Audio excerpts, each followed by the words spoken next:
McConnell is addressing the Kavanaugh nomination. Allegation that has been breathlessly paraded around. Oh no.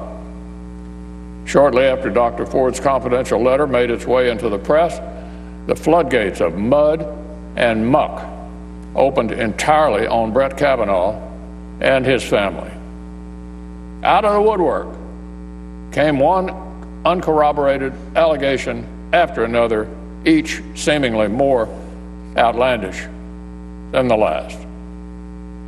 A tabloid lawyer organized a red carpet rollout for someone who wanted to accuse Judge Kavanaugh of masterminding some kind of high school drug and serial sexual assault ring, hosting one wild party after another filled with sexual violence for which there conveniently happened to be zero witnesses. Zero witnesses.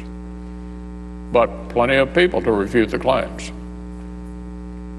This didn't say in the tabloids, by the way. This fantastic story was effectively read into the record of the Judiciary Committee by the ranking member, who decided it deserved a mention in her remarks during last Thursday's hearing.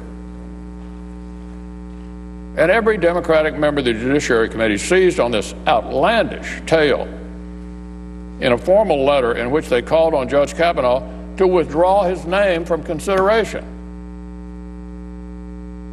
This is how desperate some became for any way to stop this stunningly qualified nominee.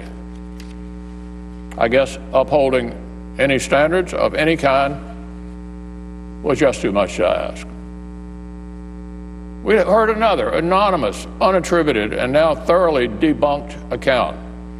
This time, an anonymous accusation from Colorado alleging physical abuse 20 years ago.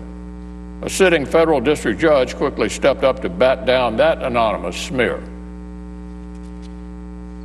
We heard that Judge Kavanaugh was supposedly responsible for a sexual assault on a boat in Newport, Rhode Island, until the accuser recanted the story completely,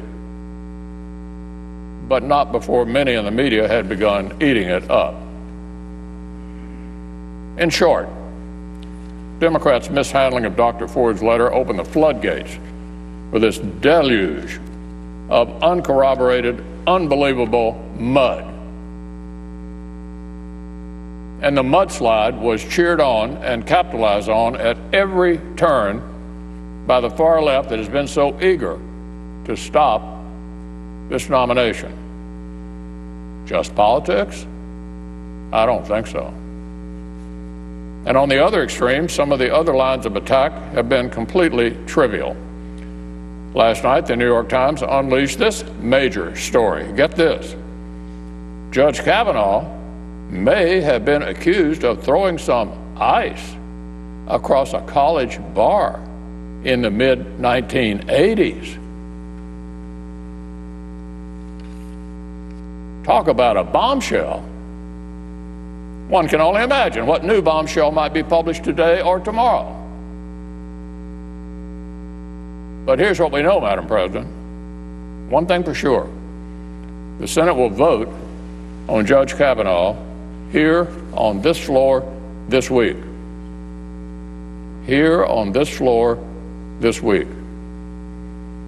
Our Democratic friends will try to move the goalpost yet again. Just yesterday, they submitted a list of 24 people whom they wanted the FBI to interview. So I'm confident we'll hear that even the very same supplemental FBI investigation Democrats had so loudly demanded is now magically no longer sufficient.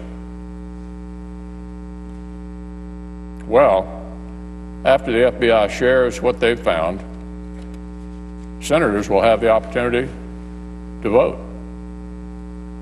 We'll have the opportunity to vote no on the politics of personal destruction. We'll have the opportunity to vote yes on this fine nominee. Now, Madam President, on an entirely different matter, the U.S. economy continues to deliver very good news.